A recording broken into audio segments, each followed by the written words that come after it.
When do you become a leader? When you have X number of customers? When you have more than enough customers that you have to say no?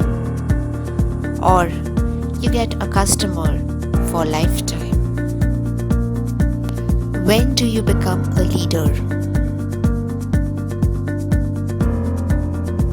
When you are the apple known locally in your industry, or is it globally?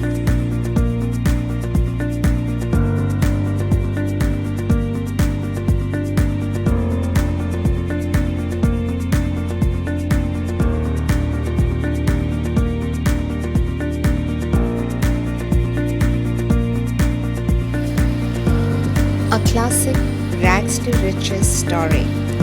A small firm yesterday is a giant tomorrow.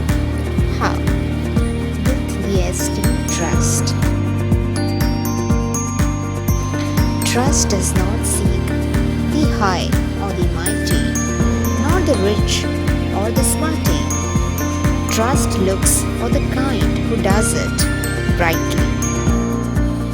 Trust does not have a price, but it is priceless.